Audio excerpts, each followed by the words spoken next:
सुल्तान कुतुबुद्दीन ऐबक जो है वो सडन ही उसकी डेथ हो गई थी. He become die when he was playing polo or chaugan in Lahore, and suddenly he fell down on his horse and he became dead. और ये 1210 AD में उसकी डेथ हो गई थी. तो उसकी डेथ के बाद दो चीज़ें मैंने बताई थी. एक तो उसका पॉलिटिकल कंट्रीब्यूशन मैंने आपको समझाने की कोशिश की थी. एक क्वेश्चन भी है, evergreen question from the medieval history, कि what was the political contribution of the sultan Qutubuddin Aibak. Okay. और दूसरा जो क्वेश्चन मैंने बताया था कि उसका कल्चरल जो कंट्रीब्यूशन है वो क्या है, वो आपको डिफाइन करना है. तो फाइनली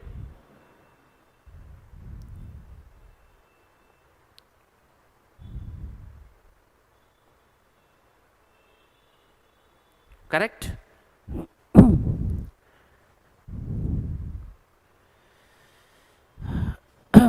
तो अब क्या है कि when he became die, there were a very critical situation in Sultanate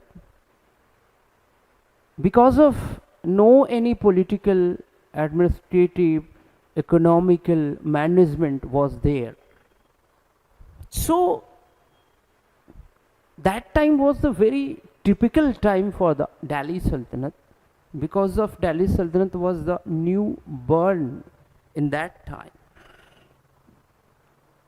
And anybody come to India and attack on Sultanate and destroy the Sultanate immediately. So in that time there were the many chances of the rebellion. Yes, बहुत सारे रेवलन के जो chances थे वो मौजूद थे, क्योंकि Rajput Kings were very brave, they were very powerful, and they down with the sword, with the power, with the army. So it was a great chance for them कि ये कुछ भी जो है वो डेंजर हो सकता था इन दैट टाइम. क्योंकि इस टाइम जो है यहाँ का जो क्राउन था वो वैकेंट था. The crown was vacant in this situation. So that was a very dangerous situation for the Delhi Sultanate.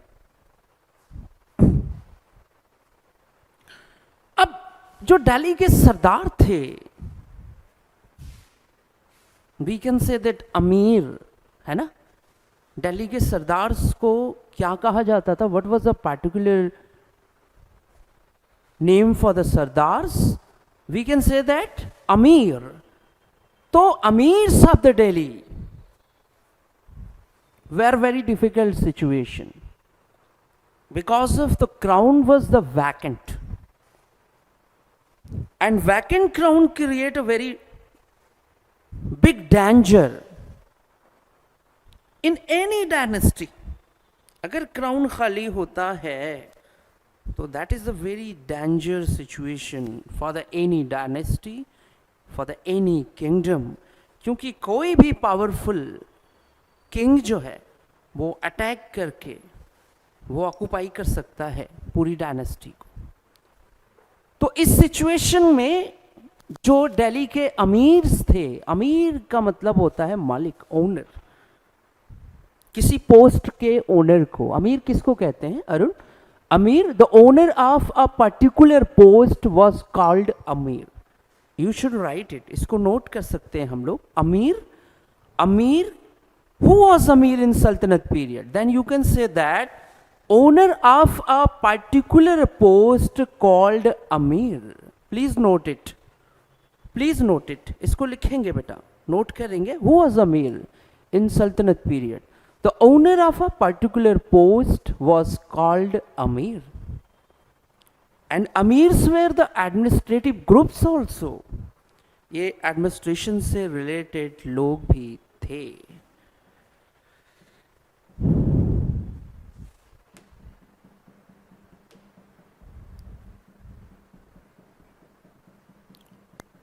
Correct?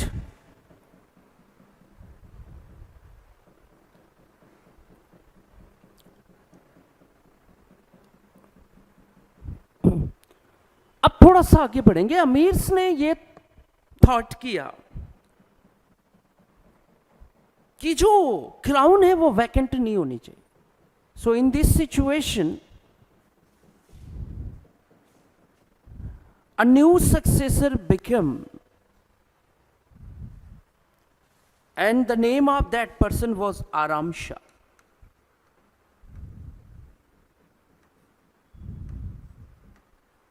Aram Shah was the new successor of Sultan Qutbuddin Aibak.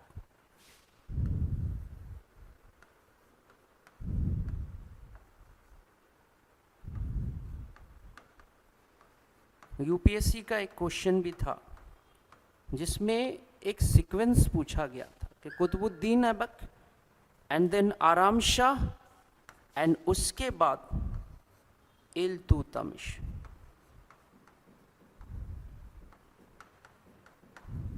Iltutmish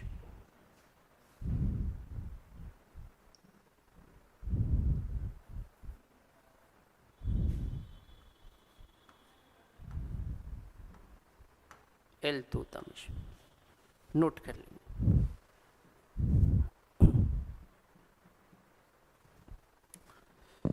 this is the sequence Qutubuddin Aibak, Aram Shah and Iltutmish.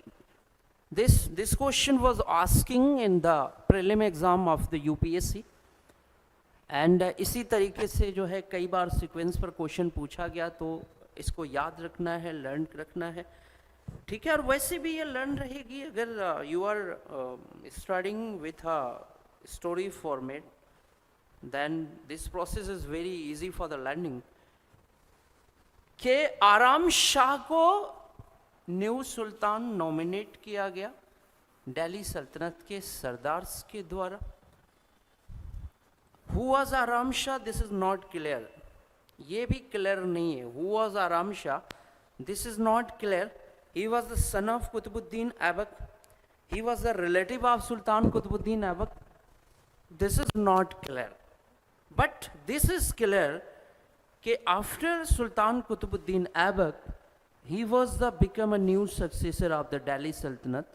His name was Aram Shah. Correct? Arun?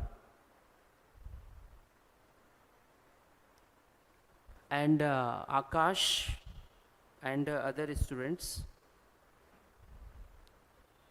everything is fine, everything is clear now,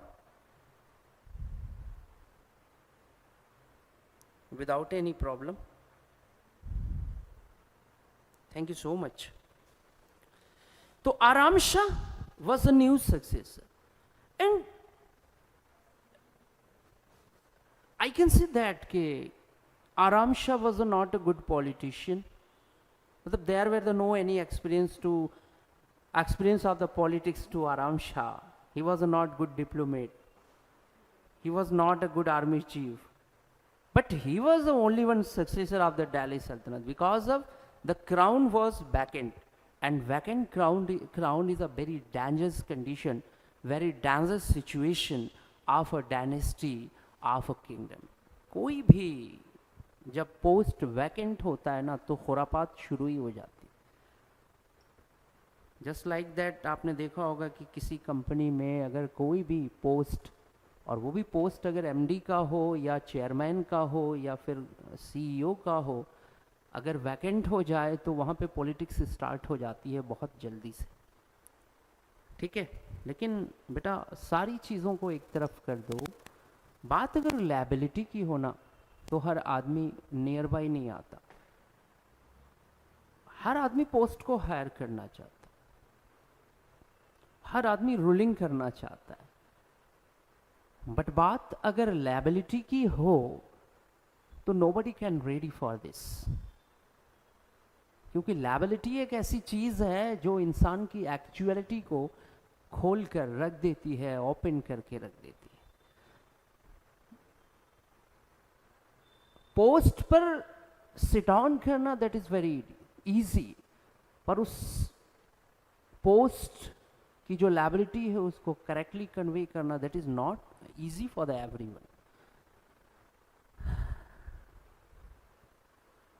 Arun, everything is clear, beta? So what is politics and what is liability? I want to say something on this. Liability क्या है? Once upon a time in our history, that is an example. एक king था, he was the very liable for his kingdom, he was very liable for his work. ठीक है, एक बार उसने अपने court में, एक बार उसने अपने फोर्ट में कंस्ट्रक्शन वर्क स्टार्ट किया. अरुण, एक बार उसने अपने फोर्ट में कंस्ट्रक्शन वर्क स्टार्ट किया and there were the some labours were working there. So one was a painter and he was painting in the king's bedroom. And that was the mid time. Mid time, ये बीच का time था, दोपहर का time था. And he was very tired, so वो नीचे उतरा और उतरने के बाद उसने देखा कि जो किंग का बेड है उस पे हर तरह के, जैसे many type of the flowers उस बेड पर पड़े हुए. Many type of the flowers on the bed that time. किसके बेड पर? किंग के बेड पर. ओके. और when he saw that situation he was thinking his flashback. सोचने लगा कि यार there were the dual life in the world. What is a king's life? Flowers bed. How was his dream? How was his sleeping? कैसे सोता होगा? क्या उसकी life है यार. एक अपनी लाइफ है कि लैंड पे ओपनली मैं सो जाता हूँ, लैंड चाहे कैसी भी हो, बेड हो ना हो कोई फर्क नहीं पड़ता. तो एक अपनी लाइफ है और एक किंग की लाइफ है. There were the huge difference. फिर उसने राइट एंड लेफ्ट देखा और सोचा कि थोड़ा सा इस पर रेस्ट करके देखते हैं. क्या सोचा उसने? कि थोड़ा सा इस पर रेस्ट करके देखते हैं कि कैसा फील होता है. और finally he lay down on the bed.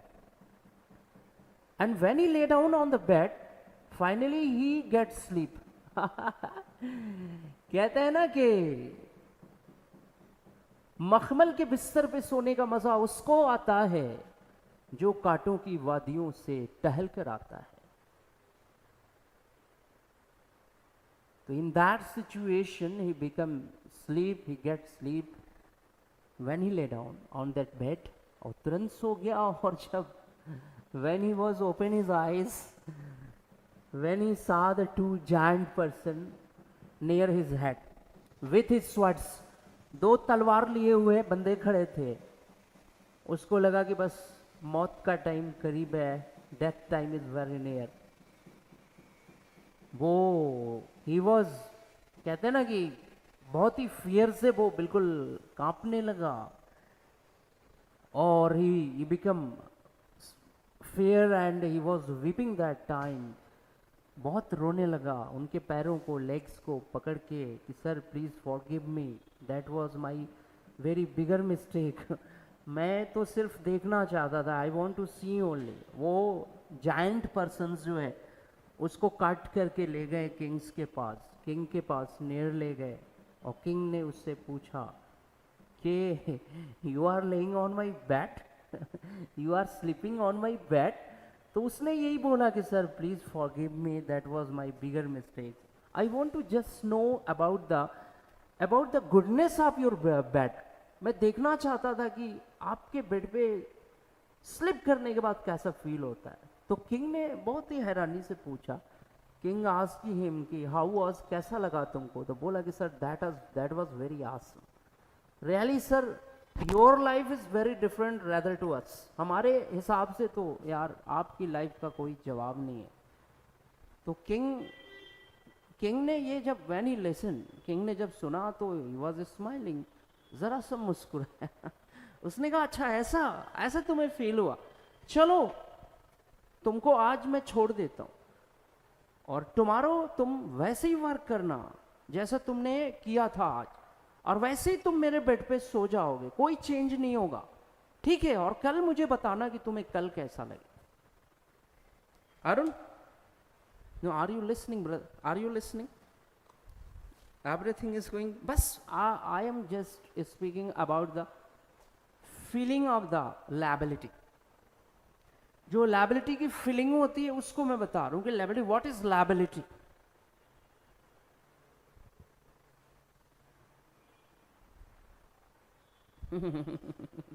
Okay, so the next day labor came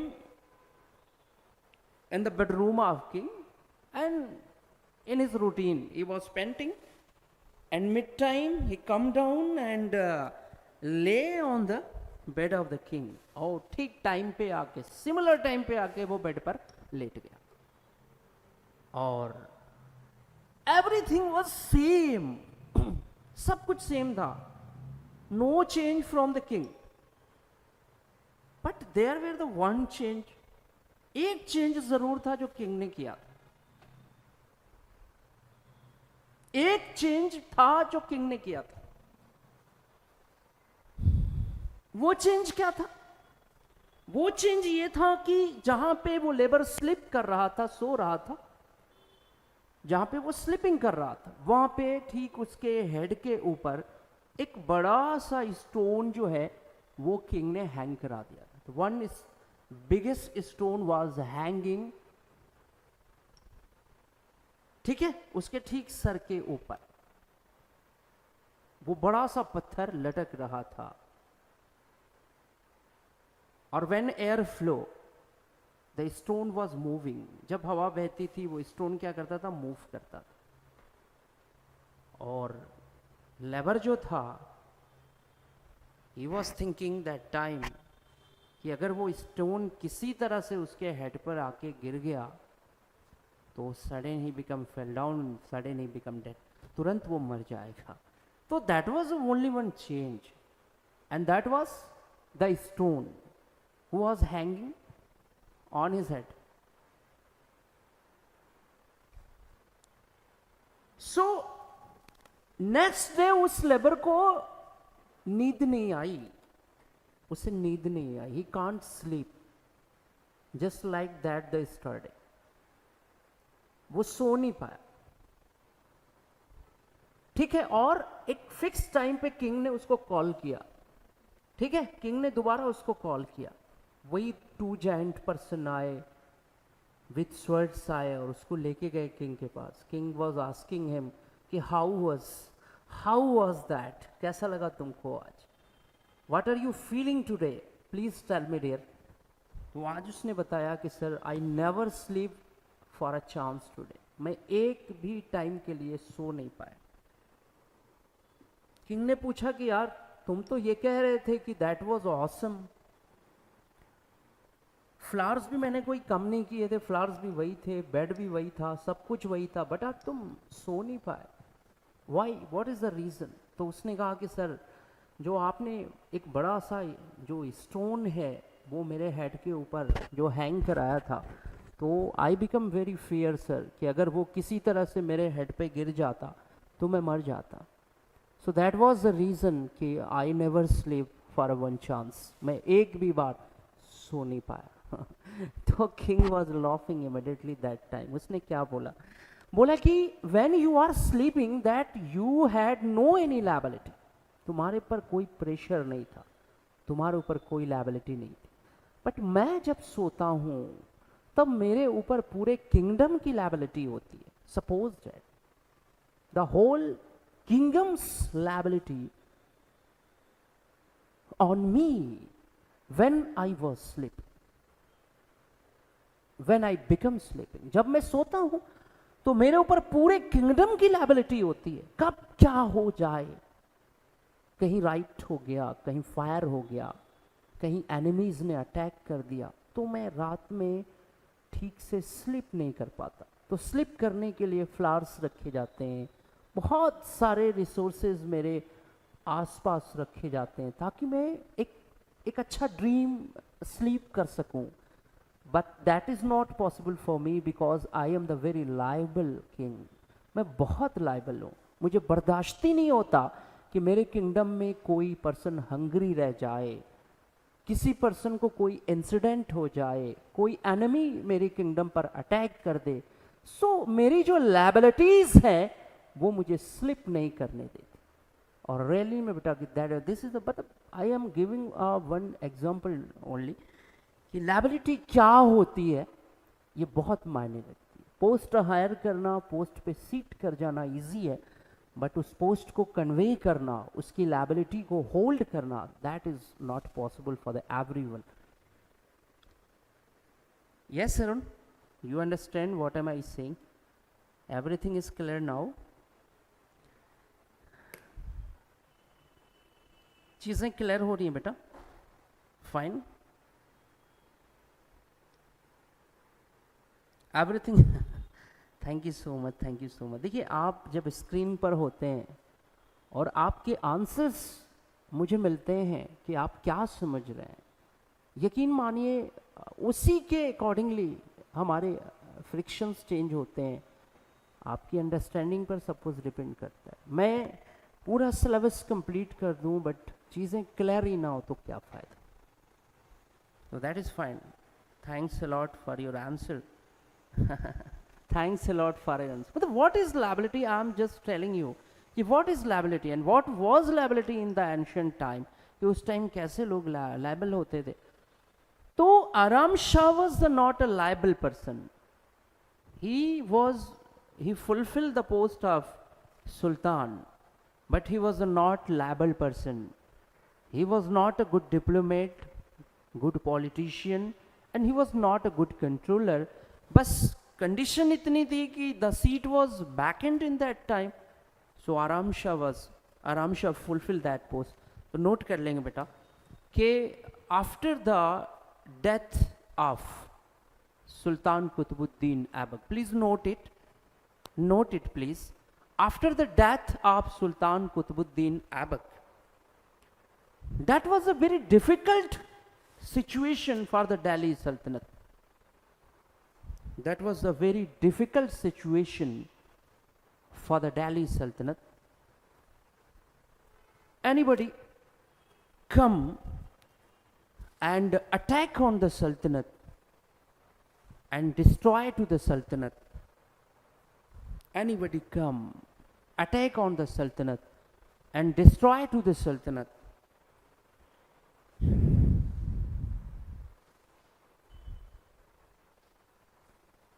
There were many kings wanted to revolt against to Delhi Sultanate, wanted to revolt against to Delhi Sultanate. So that time was very crucial.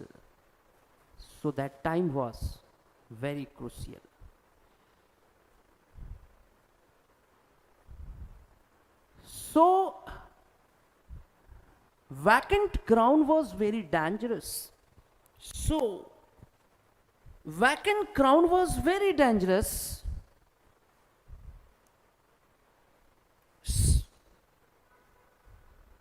According to some historians, some scholars, there were no any successor of the Sultan Qutbuddin Aibak.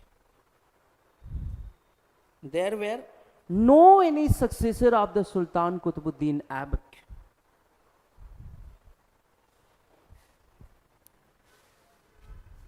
Yes.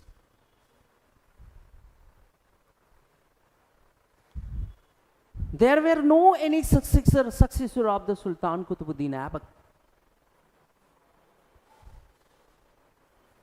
Who was Aram Shah?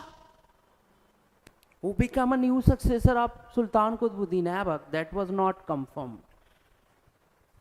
Who was Aram Shah? Who became a new successor of Sultan Qutbuddin Aibak? That was not confirmed. That was not confirmed.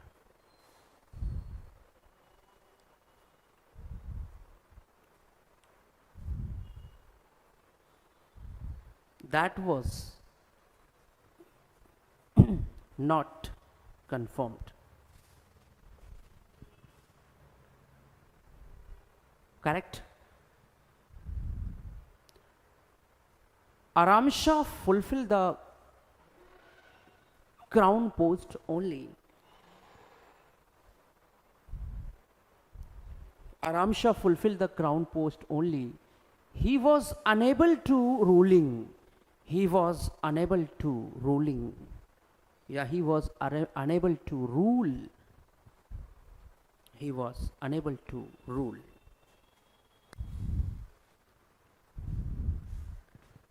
तो आप समझ गए कि आराम शाह के crown पर seat होने के बाद भी situation was very worst.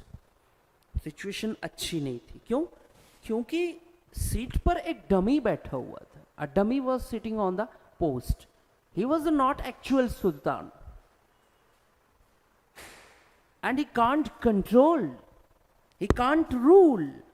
So situation was going to very worst. Hello? Hello?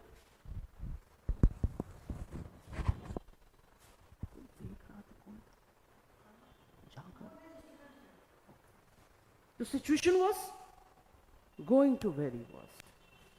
तो अमीर्स भी बहुत प्रॉब्लम में थे और continuously meetings to meetings in Delhi सल्तनत.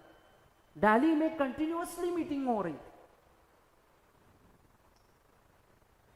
कंटिन्यूअसली. एक क्वेश्चन और भी पूछा जाता है, मुझे ये चीज याद आ रही है कि who was the sultan, who was the sultan of Delhi सल्तनत who never rule on the Delhi? Yes,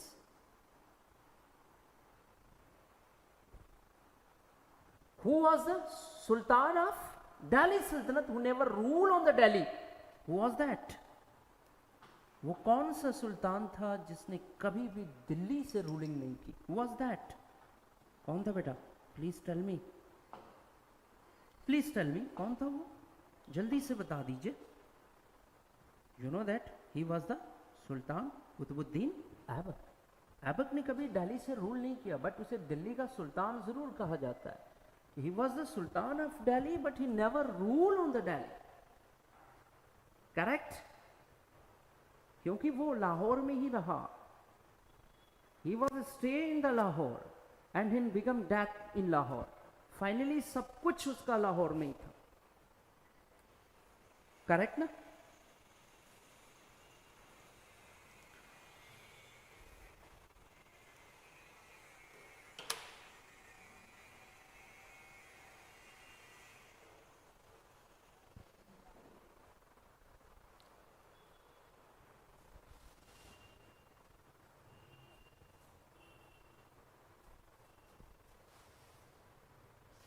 ठीक है. तो अब सिचुएशन बहुत ही वर्स्ट थी. Meetings to meetings in Delhi by the amirs of the Delhi. तो that was the very worst situation.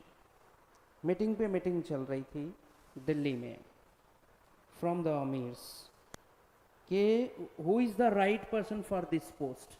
यानी सुल्तान के पोस्ट पर कौन सा पर्सन होगा जिसको हम रिक्रूट करेंगे. मतलब क्या है कि अभी भी सुल्तान का जो पोस्ट था वो एक्चुअली वैकेंटी था. आराम शाह तो केवल उसको फुलफिल कर रहा था. तो अभी भी सर्चिंग चल रही थी और सर्चिंग बिटवीन द अमीर्स. मतलब amirs were searching for a actual person for that post कि who is the right person for that post. अब यहां पर टू थिंग्स थे बेटा. Yes? Are you listening? तो यहां पे टू थिंग्स हैं. तो two things were very important. First things क्या था कि सुल्तान के पोस्ट पर कोई भी अमीर सेट नहीं कर सकता. वह कोई भी अमीर जो है वो बैठ नहीं सकता. ठीक है. उसके लिए कुछ चीज़ों का होना बहुत ही नीडफुल था। पहली चीज़ तो ये है कि भाई सुल्तान के इक्विवेलेंट कोई हो या सुल्तान से कोई रिलेशन हो जिसको सब लोग एक्सेप्ट कर सके, ये भी तो प्रॉब्लम है।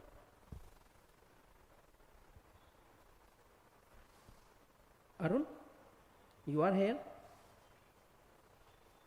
You are here, are you listening me?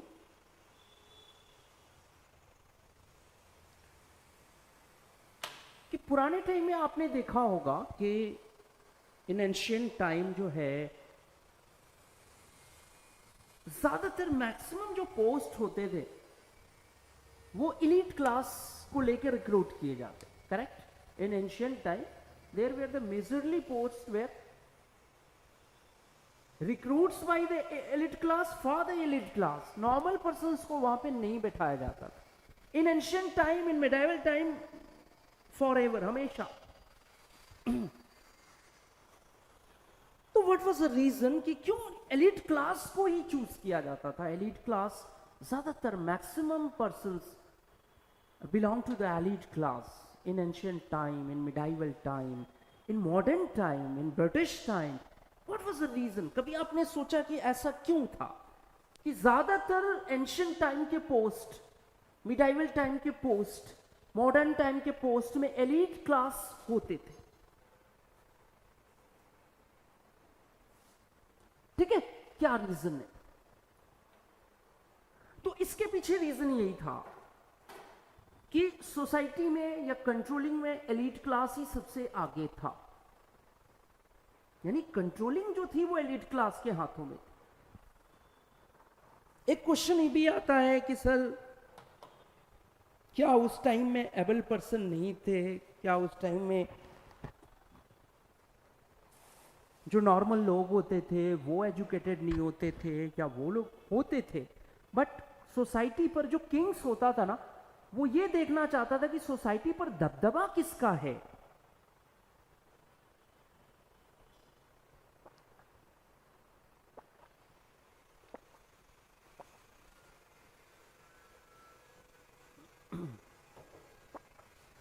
King जो है वो ये देखना चाहता है कि कौन कंट्रोल कर सकता है। सपोज दैट, मान लीजिए सोसाइटी का कोई पुअर पर्सन है, he belong to a poor background but he is well educated, he is able person for that post। पर वो क्या था? वो किंगशिप था, वो राजतंत्र था, उसमें दबदबा बहुत मायने रखता था, दबंगी बहुत मायने रखती थी, पावर बहुत ज्यादा इंपॉर्टेंट था। तो लोग क्या करते थे? मिसबिहेव कर जाते थे, डिसोबे करते थे, वो नहीं मानते थे। तो वहां पर एलिट क्लास को रखना एक वीकनेस थी उनकी, क्योंकि एलिट क्लास का ना एक रौब था, एक दबदबा था, एक पावर था। तो दैट वाज द रीजन कि जो एलिट क्लास के लोग होते थे उन्हीं का मैक्सिमम रिक्रूटमेंट होता था। तो जो अमीर थे वो दो चीजें देख रहे थे, they were searching in two parts for the new successor of the Sultan Qutbuddin Aibak. One part was that relation between the Sultan, what was, who was, जो ऐबक के बिल्कुल नियर बाई रहा हो। फर्स्ट थिंग ये था। क्यों? Y? क्योंकि सब लोग उसको इजिली एक्सेप्ट कर सकते थे कि he is the near to sultan, he is the relative to sultan, so everybody can accept, कोई भी उसको एक्सेप्ट कर सकता है। ये उस टाइम का सिचुएशन ही है सर। दूसरा जो चीज था, the second part was that कि able person, controlling person, exact person for this situation. जैसी सिचुएशन दिल्ली सल्तनत में थी उसके अकॉर्डिंगली जो है एक एक्यूरेट पर्सन, कि who is the accurate person for this post, he can rule easily, he can control easily, he can administrate easily। ठीक है, तो who is the actual person? He had two qualities, near to sultan and liability cover करने वाला, liability को accept करने वाला। तो ये टू थिंग्स पर जो है there were the many meetings held in Delhi by the amir. Correct?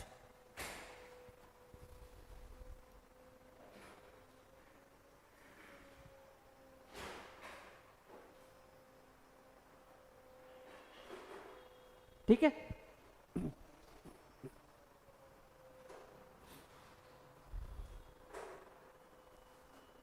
तो अब आप देखेंगे कि फाइनली जो है in that time finally amirs wrote a letter to इख्तेदार और governor of the Badaun that time. Yes, Badaun एक पार्ट ऑफ द टेरिटरी था, वहां पर एक गवर्नर रूलिंग कर रहा था। उसको जो है अमीर्स ने लेटर रोट किया। Badaun, governor of the Badaun. Yes, one person was ruling in Badaयूं. He was the governor of Badaयूं. So Amirs wrote the letter to the Badaयूं's governor, and the name of that governor was Shamsuddin Iltutmish. Yes, Shamsuddin Iltutmish was ruling on Badaयूं. He was the governor of Badaयूं, इख्तिदार of Badaयूं. इन्हीं को अमीर्स ने letter wrote किया। And finally, in first time, Shamsuddin Iltutmish was rejected this proposal. The Amirs wanted to the new successor of Sultan Qutbuddin Aibak, Shamsuddin Iltutmish. So firstly, he rejected that proposal. He denied that proposal. कि I am not the able person for the Sultan's post. Yes, Arun?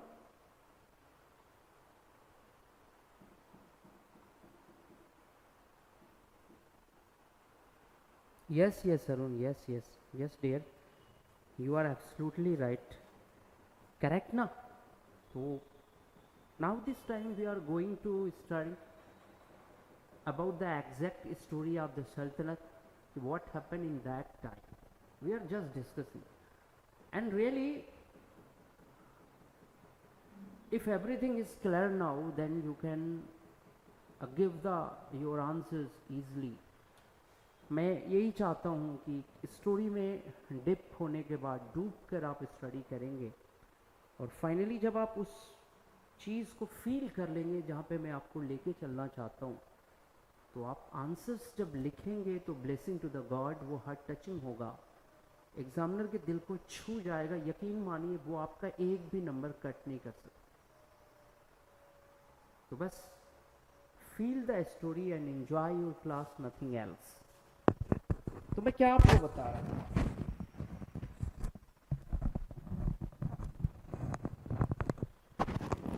मैं यही बता रहा था कि फिर बदायूं के इख्तिदार को इन्होंने लेटर रोट किया, and firstly he deny the proposal. मतलब शायद you never listen about any person who reject the post of sultan, who reject the post of prime minister, president। शायद ही कभी ऐसा लिसन होता है कि कोई पर्सन जो है इतने बड़े पोस्ट को रिजेक्ट करता हो, इतने बड़े पोस्ट को डिनाई करता हो। तो फर्स्टली तो इन्होंने डिनाई कर दिया, इन्होंने कहा कि I am very good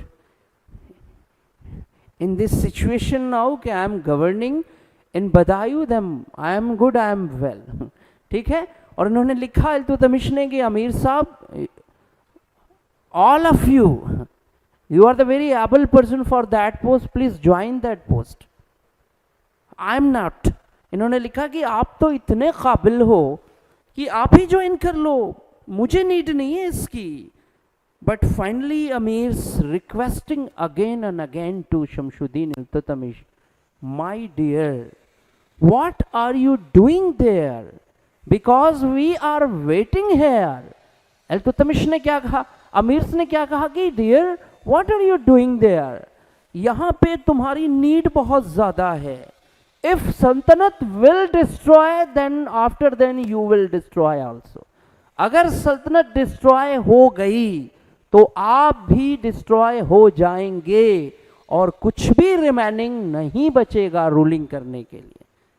the amirs of the Delhi were saying to Shamsuddin Iltutmish ki, my dear, please come here and join this post because this situation is very worst for us. Sultanate is going to destroy. So please join the post. मतलब अमीर्स regularly जो है वो क्या कर रहे थे, requesting कर रहे थे. And Arun, somebody says about this के मंजिलें खुद ही पुकारेंगी तो ठहर जाऊंगा, मंजिलें खुद ही पुकारेंगी तो ठहर जाऊंगा, वरना खुददार मुसाफिर हूँ गुजर जाऊंगा, वरना खुददार मुसाफिर हूँ गुजर जाऊंगा. मैं एक ही चीज़ कहना चाहता हूँ बेटा कि लाइफ में, वर्ल्ड में आपने बहुत सारे एग्जाम्पल सुने होंगे, पर उनमें शायद ये एक बड़ा ही डिफरेंट एग्जाम्पल है कि यहाँ पे जो पोस्ट है, पोस्ट कॉल कर रही थी किसी पर्टिकुलर पर्सन को कि तुम चले आओ चले आओ. इसी पर इकबाल ने लिखा है कि खुदी को कर बुलंद इतना कि हर तकदीर से पहले, खुदी को कर बुलंद इतना कि हर तकदीर से पहले, खुदा बंदे से खुद पूछे बता तेरी रजा क्या है. तो इसी पर तो ये बात कही गई. तो फाइनली आपने देखा कि जो अमीर थे वो कंटिन्यूअसली रिक्वेस्ट कर रहे थे शमशुद्दीन इल्तुतमिश से कि please come here and join the post. तो ऐसा एक एक्सेप्शनली होता है कि कभी आपने सुना होगा, है ना. तो इससे क्या पता चलता है, इससे ये पता चलता है कि इंसान के अंदर अगर काबिलियत हो, इंसान अगर एबल हो, अगर उसके अंदर एबिलिटी हो, तो यकीन मानिए वो इन एवरीवेयर, हर जगह पर वो सक्सेसफुल हो ही जाता है. तो फाइनली एटलीस्ट इल्तुतमिश ने इस रिक्वेस्ट को एक्सेप्ट ही कर लिया. And he came to Delhi and join the sultan post. Finally Delhi वो आता है और आने के बाद ये 1210 AD की बात है और वो फाइनली इस पोस्ट को क्या करता है, ज्वाइन कर लेता है. एंड यू नो दैट कि he became the Sultan of Delhi Sultanate, Sultan Shamsuddin Iltutmish. Correct? No problem, no issue.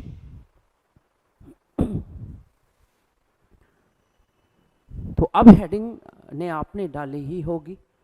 And ये तो एक प्री सिचुएशंस थी जिस पर मैं आपके साथ टॉक कर रहा था कि that was the pre situation of the sultan Shamsuddin Iltutmish के what happened after the death of sultan Qutubuddin Aibak.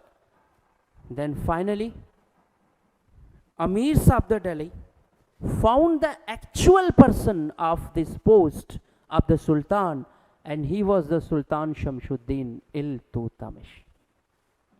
तो यहाँ पर बहुत सी चीज़ें बड़ा ही रेलेवेंट हैं. एक बात तो समझ में आती है कि जो काबिल लोग होते हैं, जो एबिलिटी रखते हैं, वाकई में उन्हें किसी चीज़ की नीड नहीं होती, बल्कि नीड को उनकी नीड होती है. क्लियर हो रहा है?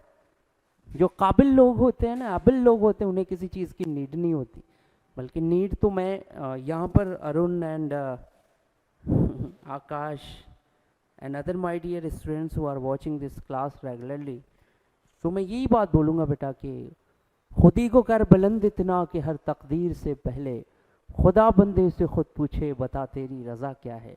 अपनी एबिलिटी को इतना ज़्यादा इम्प्रूव करिए कि यूपीएससी को आपका इंतज़ार हो कि where is my students, where is my aspirants. ठीक है, और ऐसा हुआ भी था हम लोगों के टाइम में, प्रिपरेशन टाइम में। एक स्टूडेंट हुआ करते थे जिनका नेम था अंकुर गर्ग। उनके बारे में कहा जाता है कि जब वो इंटरव्यू हॉल में गए थे तो फाइनली उनके आंसर्स को सुनने के बाद पूरा का पूरा इंटरव्यू हॉल जो है वो खड़ा हो गया था, स्टैंड बाई कर गया था, और सब लोग जो है क्लैपिंग कर रहे थे। उन्होंने एक बात बोली थी कि जब से यूपीएससी की हिस्ट्री रही है इंडिया में, तब से कोई ऐसा लड़का स्टूडेंट नहीं आया जस्ट लाइक दैट द अंकुर गर्ग, जिसने नियर अबाउट सारे के सारे क्वेश्चंस के आंसर देकर यूपीएससी के मेंबर्स को बिल्कुल खुश कर डाला था। तो ऐसे ऐसे भी बच्चे हुए हैं, एस्पिरेंट हुए हैं, जिन्होंने यकीन मानिए जिन्होंने दीवाना कर दिया यूपीएससी के जो चेयरमैन हैं या फिर जो जितने भी लोग हैं। तो यहाँ पर एक एग्ज़ाम्पल है ये जो मैंने आपको अभी दिया है इल्तुतमिश के बारे में, बिल्कुल एग्जैक्टली ये सही है। चलिए we should go ahead now. तो अब आपने देखा ना कि finally Shamsuddin Iltutmish became a new sultan of the Delhi सल्तनत। ठीक है,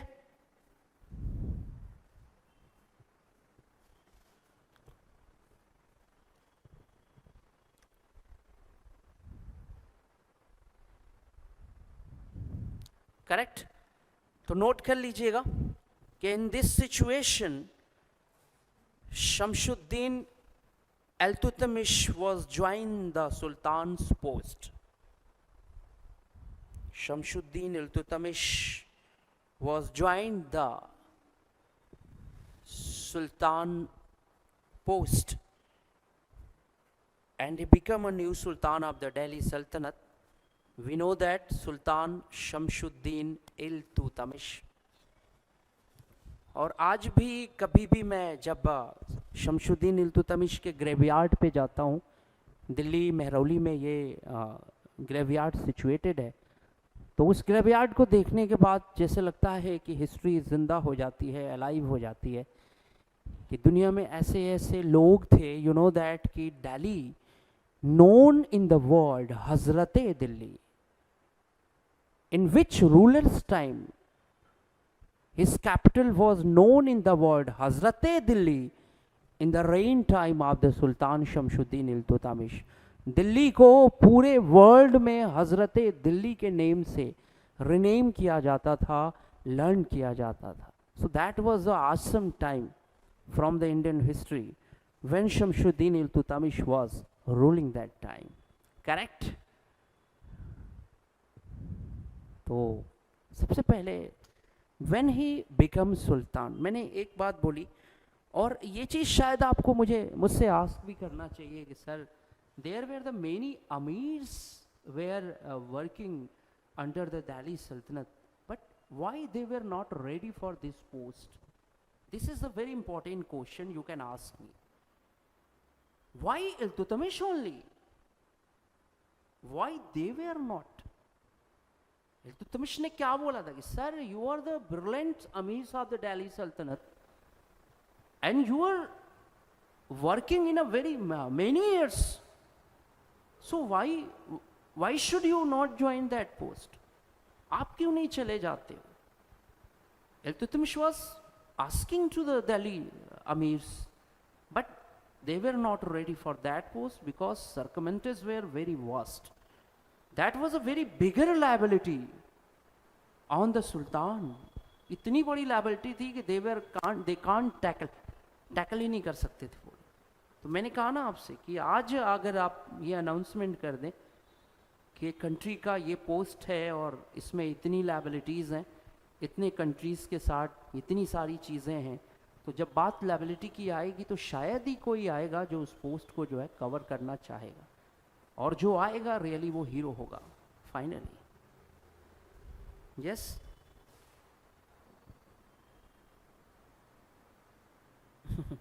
yes yes Arun, I will pray to God and you can do it dear, you can do it. मतलब मैं ये चाहता हूँ, मेरी जो डिज़ायर है वो ये है कि मेरा स्टूडेंट सिर्फ आईएएस ना हो, मैं चाहता हूँ कि आपके नेम के साथ रैंक लगनी चाहिए। आईएएस तो बहुत सारे हैं इस जगह पे, करोल बाग में ईजिली अवेलेबल हैं, दिख जाते हैं बच्चे सेलेक्टेड, बट रैंक वाले बच्चे मैं चाहता हूँ कि आपके नेम के साथ रैंक जो है वो एड ऑन हो जाए। दिस इज़ माई डिज़ायर कि you become an IAS officer with a good rank also. So this is my desire and I will pray to God. Arun? Yes? Arun? Okay, okay, thank you so much dear. तो enemy of the Delhi Sultanate है ना, इसको note कर लेंगे। enemy of the Delhi से ये first challenges वो कौन कौन से थे? ताजुद्दीन यल्दूज जो कि मैंने आपको बताया था, और नसीरुद्दीन कुबाचा, ठीक है। एंड इंडियन टेरिटरी के अंदर बहुत सारे राजपूत किंग थे, they were get ready for the revolt. So first जो चैलेंज था वो यही था, करेक्ट।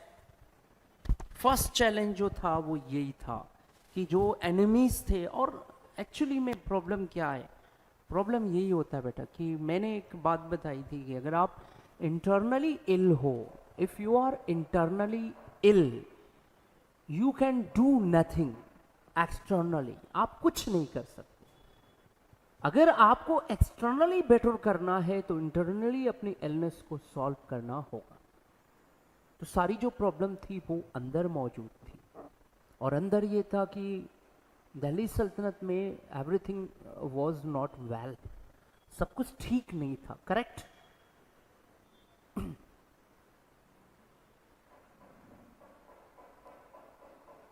फिर सेकेंड जो चैलेंज था वो भी बहुत डेंजरस था। चलिए दूसरा चैलेंज भी, challenges in front of the sultan Shamsuddin Iltutmish, क्योंकि जब आप चैलेंजेस लिखेंगे तो according to their challenges you can proof कि how he was the real establisher of Delhi सल्तनत, है ना।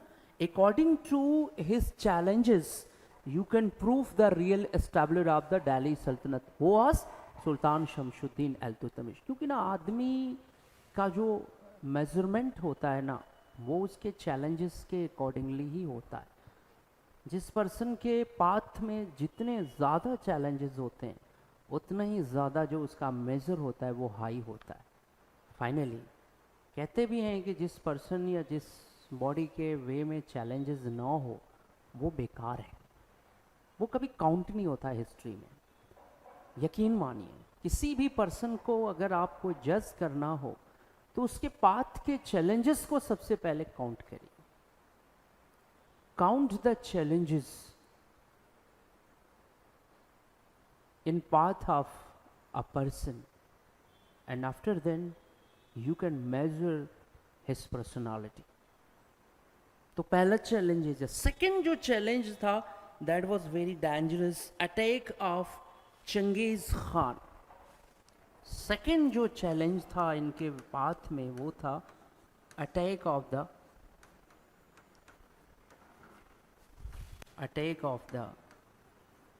Genghis Khan, attack of the Genghis Khan.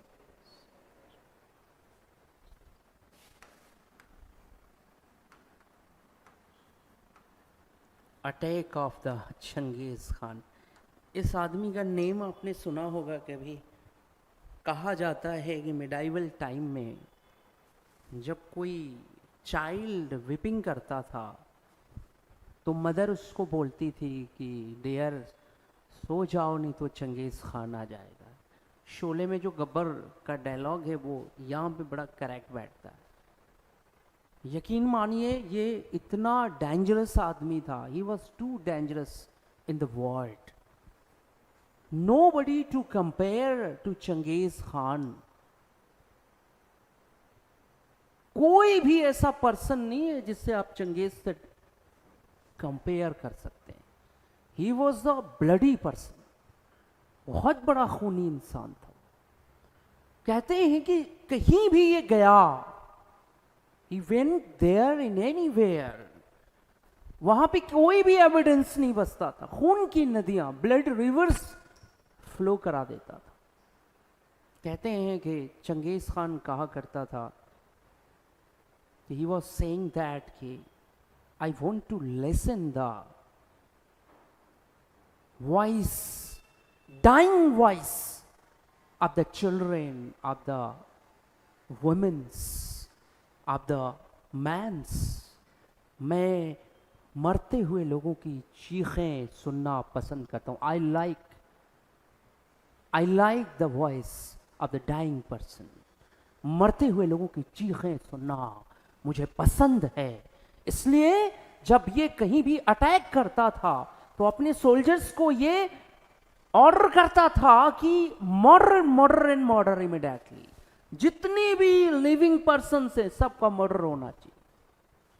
Murder, murder, murder for the any living person when he attack to any civilization, any territory. Finally, he wants to listen the loud voices of the dying persons, just like that the women's, children's persons. How was that? Genghis Khan, the bloody man of the world.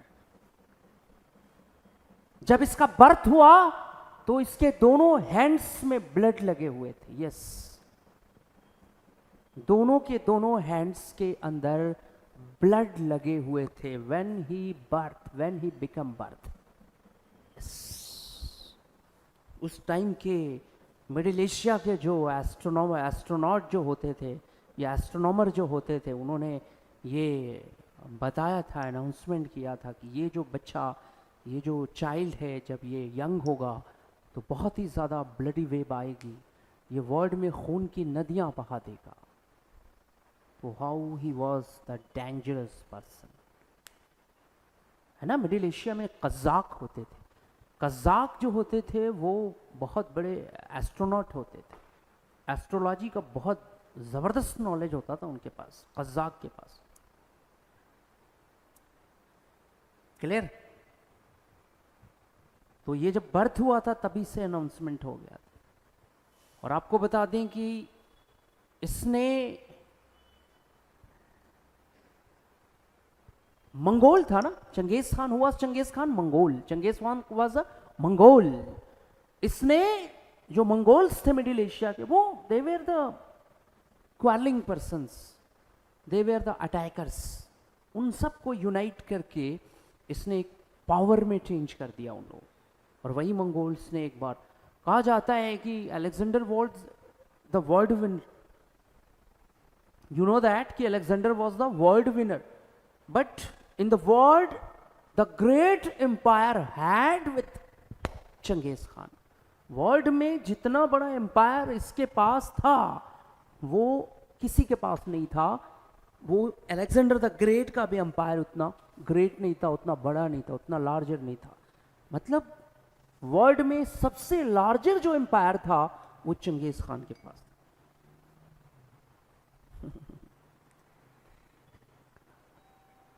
Correct? Arun, are you listening dear? About the Genghis Khan, who was Genghis Khan? And his childhood name was Taimuzin. Question asked हुआ था UPSC में कि what was the actual name of the Genghis Khan? The actual name of the Genghis Khan was Taimujin. Taimujin जो है इसका name था, childhood name था। ये क्वेश्चन आया था प्रीलिम में। So how he was dangerous person, and that was the time when Shamsuddin Iltutmish was ruling on India, on Sultanate. That time was the Genghis Khan's time, and Genghis Khan wanted to attack on India. तो second जो बेटा यहाँ पर जो है वो है attack of the Genghis Khan. ये बहुत ही डेंजरस चैलेंज था ना। और ये चैलेंज किसके सामने था? शमशुद्दीन इल्तुतमिश। तो ये क्या हिस्ट्री, क्या स्टोरी टेल कर रही है? यही टेल कर रही है बेटा कि वर्ल्ड में जितने भी नॉमिनेटेड पर्सन्स हैं उनकी लाइफ में चैलेंजेस कम नहीं थे। They had the lot of challenges because they were alive. अपने डेथ के थाउजेंड्स ईयर के बाद भी आज ये लर्निंग हो रही है, तो that is the reason because of they are alive for their work, for their challenges. इन्होंने they accept their challenges because they are live. तो नो एनीबडी, कोई भी पर्सन हो, if you not accept his challenges in our life, वो कभी जीवित नहीं होगा, कभी जिंदा नहीं होगा अगर उसने चैलेंजेस को एक्सेप्ट नहीं किया. मनमोहन मन भावन तरु मुझको आज बुलाते हैं, मनमोहन मन भावन तरु मुझको आज बुलाते हैं, पर ये जो मेरे वादे हैं मुझको याद आ जाते हैं. अभी कहां विश्राम, ये निमंत्रण मूक छलना है, अभी तो मिलो मुझको चलना है. रियली. तो यहां पर चंगेज खान पर हम लोग टॉक कर रहे हैं कि how he was the dangerous person. ठीक है, वर्ल्ड में सबसे लार्जर एम्पायर अगर किसी का था तो he was the Genghis Khan. ठीक है, the unsung story of the Genghis Khan. World में वो कौन सा एम्परर है जिसकी ग्रेवयार्ड जो है वो किसी को पता नहीं. उसने बाकायदा अपनी लास्ट डिजायर जो रखी थी, उसने कहा था कि मेरी बॉडी को आप लैंड के अर्थ के इतने नीचे दबा देना कि नोबडी डिस्कवर्ड मी, कोई भी आदमी मुझे सर्च ही ना कर पाए. तो undiscovered dead body, undiscovered graveyard from that emperor who was the Genghis Khan, जिसको ये तो पता है कि उसकी ग्रेवयार्ड मंगोलिया में है, बट आज भी वो अनडिस्कवर्ड.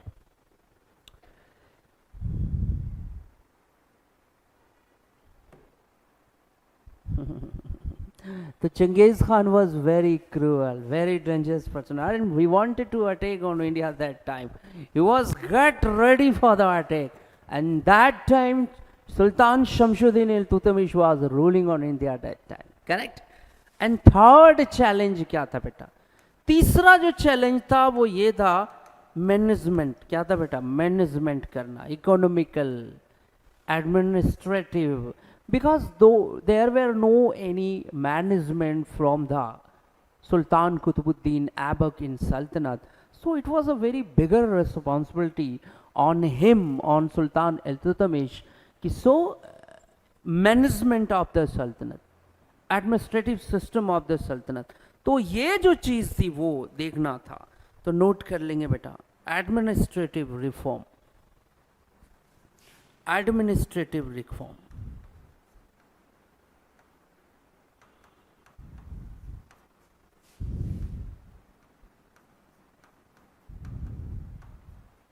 Administrative reform.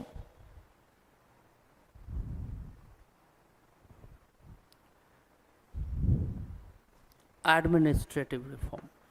तो ये भी तो नहीं था. तो there were the three major challenges in front of the Sultan Iltutmish. Correct? और इसी challenges के accordingly जो है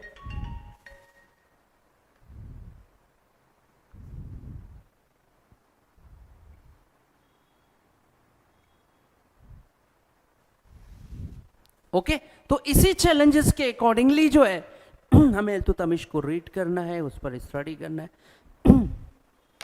सो फाइनली गेट रेडी.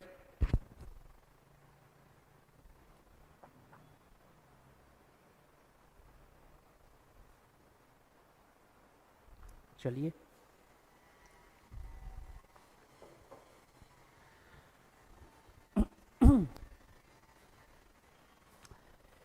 तो अब पहला जो चैलेंज था, चलिए उस पर टॉक करते हैं. Arun, go ahead now. We are just discussing to the first challenge in front of the sultan Shamsuddin Iltutmish कि how can he resolve that problem, कैसे वो अपने प्रॉब्लम को सॉल्व कर रहा है. तो पहला जो चैलेंज था वो क्या था? एनिमी ऑफ सल्तनत.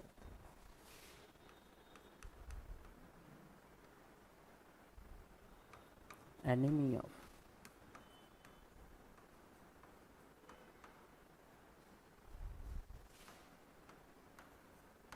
एनिमी ऑफ सल्तनत. पहला जो वो है वो हमें देखना है, जो एनिमीज थे उन पर बात करनी. करेक्ट? तो आपको मैं बताऊं कि देखिए, when Genghis Khan was attacking on the other countries of world that time, Genghis Khan destroyed the China. China को बर्बाद करने वाला, डिस्ट्रॉय करने वाला Genghis Khan. Finally Genghis Khan destroy the China. You know that कि Genghis Khan जो surname है, Genghis Khan जो नेम है, this surname was given by the king of China. Genghis Khan का जो नेम है ना, सरनेम है ना, ये चीन के एम्परर ने उसको दिया था. करेक्ट. बट चंगेज खान का जो रियल नेम था वो तैमूजिन था. Temujin. Finally Genghis Khan attacked on China and he destroyed China. China को बर्बाद कर दिया Genghis Khan destroy the Iran, फारस. He destroyed the Europe. Multi countries of the Europe were destroyed by Genghis Khan that time. मतलब Genghis Khan जहां जहां गया वहां वहां कोई निशान बाकी न रहा. करेक्ट. तो everything was destroyed by Genghis Khan. तो in this time Ghazni was also destroyed by Genghis Khan. Ghazni जो था ना, Ghazni the empire, and where Mahmud Ghaznavi was ruling, Muhammad Ghori was ruling, and after then Tajuddin Yalduj was ruling also. So when Ghazni was destroyed by Genghis Khan, Tajuddin Yalduj ran away from the Ghazni and he was coming near to the Delhi. And he wrote a letter to Sultan Shamsuddin Iltutmish, Iltutmish, I am coming soon. So get ready to leave the post. क्या बोला उसने? क्या बोला उसने? उसने बोला कि Genghis Khan, Yalduj wrote a letter to some Sultan Shamsuddin Iltutmish कि I am coming soon. Yes, I am coming soon and get ready to leave your post because I am the real owner of the Delhi Sultanate. That was the announcement of the Tajuddin Yalduj.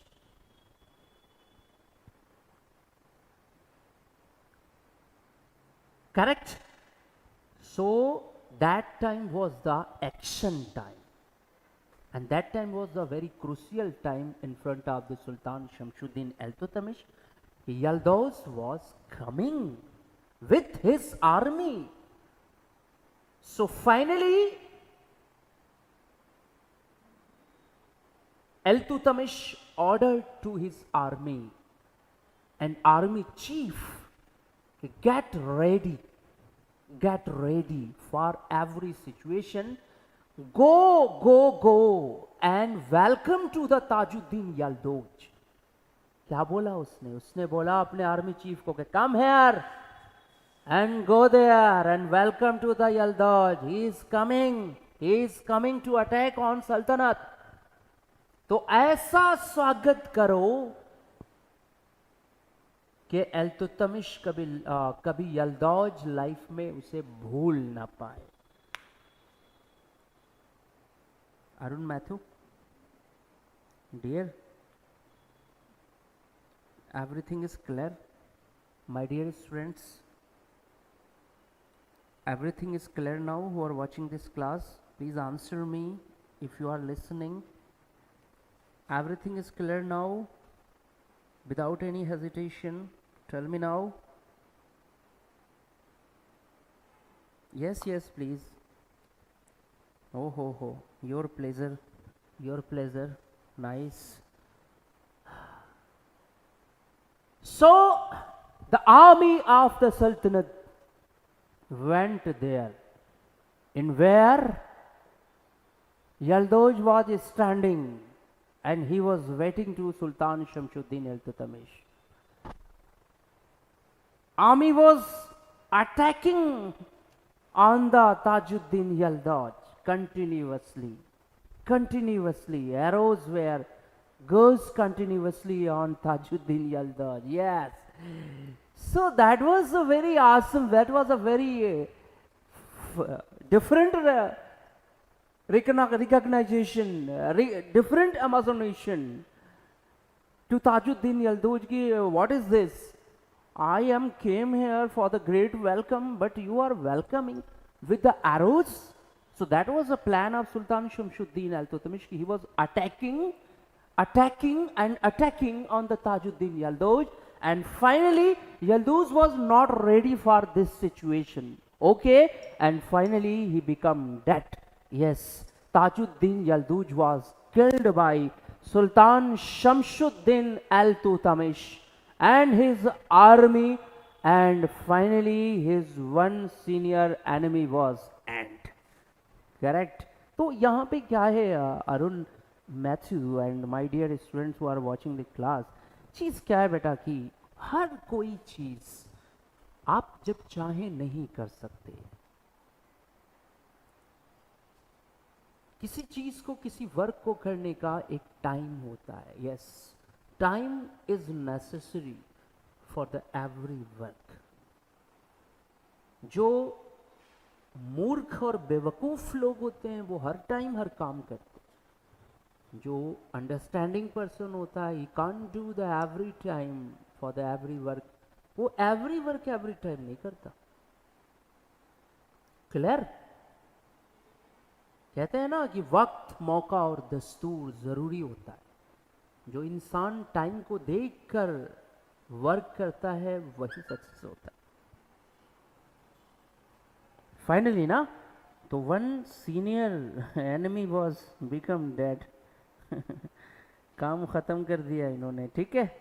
And then अब जरा सुनिए, note करना बेटा, यहाँ पर एक चीज लिख लेना कि when Genghis Khan was attacking on the major countries of the world, ये हेडिंग डालेंगे एनिमी ऑफ दिल्ली सल्तनत, और उसमें लिखेंगे कि when Genghis Khan attacking,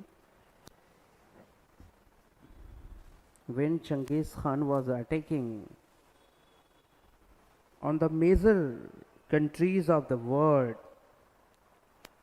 in, ठीक है, he destroyed the China, Faras, I mean Iran, he destroyed the China, Iran or Faras and Middle Asia also. Finally Ghazni was also destroyed by Genghis Khan. Ghazni was also destroyed by Genghis Khan. Ghazni was also destroyed by Genghis Khan.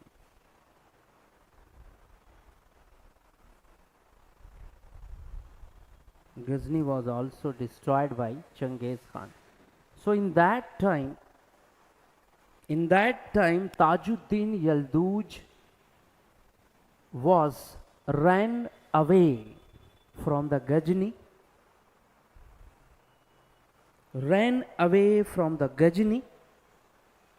and he was coming to Delhi,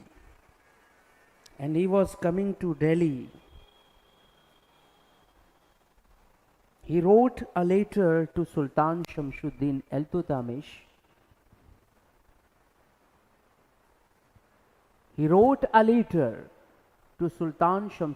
Iltutmish. For the leave of post of Sultan. For the leave of post of Sultan.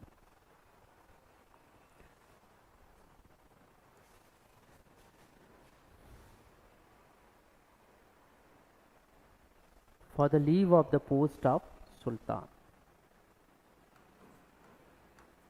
For the leave of the post of Sultan. So finally, army of Sultanate went there and finished the Tajuddin Yalduj. Army of Sultan Shamsuddin Iltutmish went there and finished the Tajuddin Yalduj, because Yalduj was become very weak in the attacking time of Genghis Khan. The attacking time of Genghis Khan, है ना. So note it. अब क्या है कि first जो enemy था वो, अब देख रहे हैं आप, मतलब देखिए, एक अगर कोई एबल पर्सन है जब वर्क करता है, कोई कहते हैं ना कि एक ग्रेट थॉट वाला पर्सन जब वर्क करता है तो उसके वर्क करने का अंदाज बड़ा आसम होता है. मतलब that is a very awesome way from a scholar, from a great person. मतलब अलग ही अंदाज होता है ना. इल्तुतमिश ने टाइम देखकर काम किया, जो कि एक अंडरस्टैंडिंग पर्सन की स्पेशलिटी होती. एंड फाइनली एक एनिमी यहाँ पे डेड हुआ, और वो भी बहुत ही ब्रूटली डेड हुआ. सो ये मैसेज पूरा फ्लो हो गया पूरे किंगडम में, पूरे सल्तनत में, कि how Iltutmish is the very strong person and nobody can attack on सल्तनत easily just like that the Yalduz. मतलब ये पूरा मैसेज फ्लो हो गया कि इल्तुतमिश कितना स्ट्रॉन्ग है, क्योंकि इतने सीनियर स्लेव को, इतने सीनियर एम्परर का मर्डर होना, और वो भी ब्रूटली मर्डर होना, that is the example for the others. और when Tajuddin Yaldoj became die, that was a great message to the others, and just like the Nasiruddin Kobacha too. When Nasiruddin Kobacha listened this message that Tajuddin Yaldoj was killed by Sultan Shamsuddin Iltutmish, he became shocked, and he never expected a new person can kill the senior persons. He never can expect it. वो सोच नहीं सकता था. And finally he get feared. He become feared. Nasiruddin Kobacha become feared and wrote a letter to Sultan Shamsuddin Iltutmish कि Sultan, I am accepted your post, and you are the free Sultan of the Delhi Sultanate. Please forgive me regarding about my actions. मुझे माफ कर दो जो मैंने किया है. That was the appeal from the senior ruler Nasiruddin Kobacha. Time एक ऐसी चीज होती है जो आदमी को सब कुछ लर्न करा देती है. Time is a best teacher. Time is a best teacher. What was that time? A senior slave of the Muizzuddin Muhammad Ghori was requesting to a junior slave of the Qutbuddin Abbaq become a new successor of the Delhi Sultanate, Shamsuddin Iltutmish. Nasiruddin Kobacha was requesting to Shamsuddin Iltutmish, dear Sultan, I accepted your post, and this is my request, please forgive me. Please forgive me. Yes. Nasiruddin Kobacha's son, beta, went to the court of Sultan Shamsuddin Iltutmish with the letter of Nasiruddin Kobacha. And finally, Sultan Shamsuddin Iltutmish ordered in his court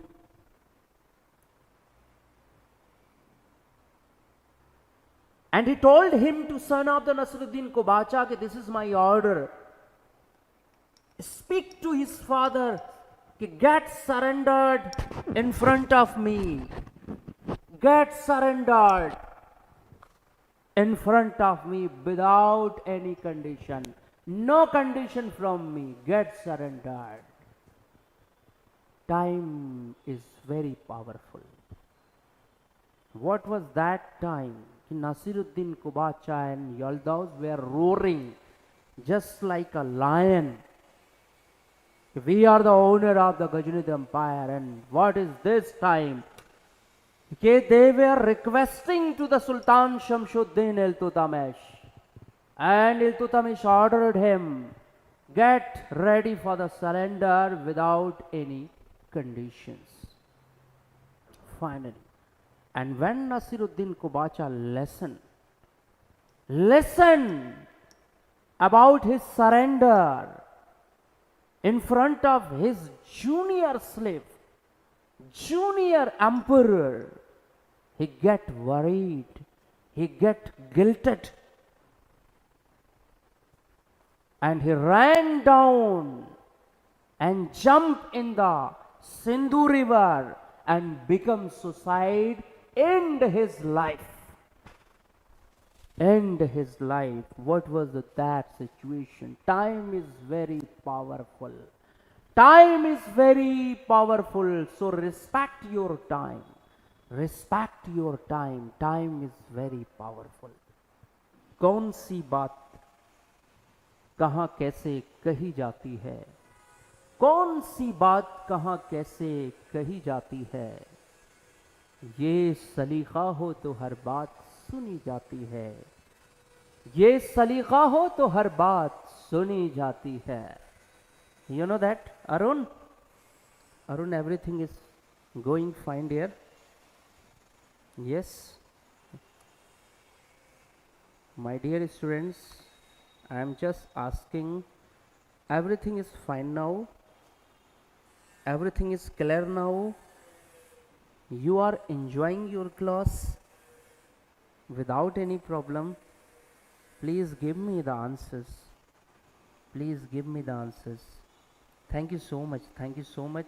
Your pleasure about your answer. I am regularly watching your comments on the screen, and I think so. Your comment is the soul of the class. Yes, of course. Your comments is the soul of the class.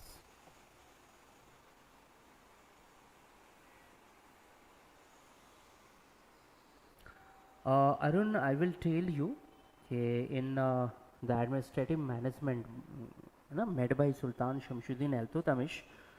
So in that time I will tell you Turkane Chehalgani. Yes, Turkane Chehalgani was the body of 40 amirs. So we'll tell you after some time. So now this time we are just discussing about the enemies resolution from the Sultan Shamshuddin Iltutmish. So I am just asking to you, you are enjoying. Thank you so much, Arun. Thank you so much, my dear. Your pleasure, your pleasure, your pleasure here. Yeah, you are. Yes, yes, you are available on the screen now, and then just everything is depend on your comments. You are interesting your class. You are enjoying your class, then everything is going to final way. Nothing else. कुछ है ही नहीं है इसके अलावा. Okay. And okay. So how was that time? Nasiruddin Kubaja, when Nasiruddin Kubaja listened the order of Sultan Shamshuddin Iltutmish, he jumped in the Sindhu river and he became suicide, end his life. So finally, two major enemies of the Delhi Sultanate were become dead. So note कर लेंगे बेटा, please note it immediately कि after the death of Tajuddin Yaldoch, after the death of Tajuddin Yaldoch, Shamshuddin Iltutmish ordered to the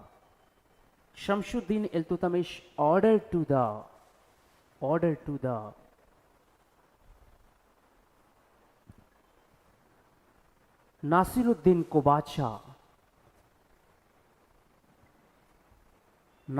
Kubacha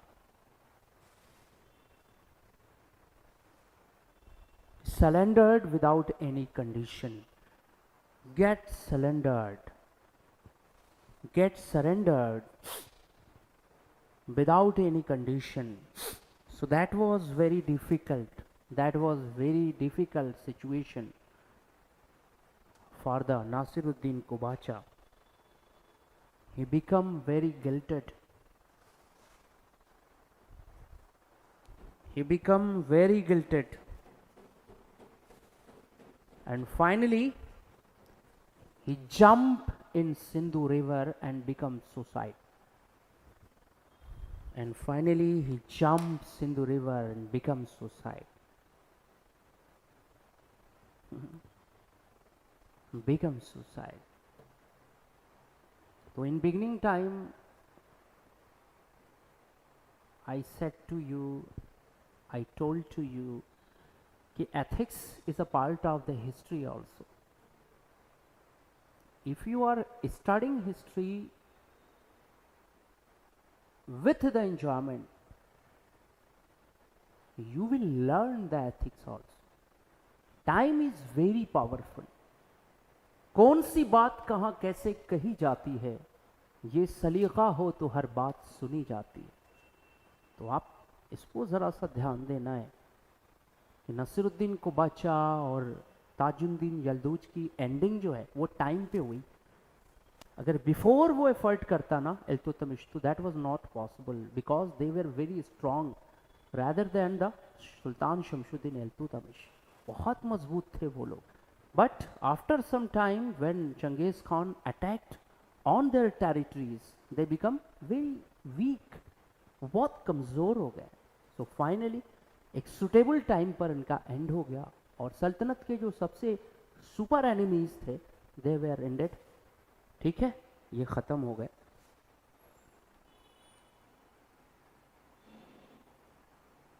No dear, different. That was different. Dear.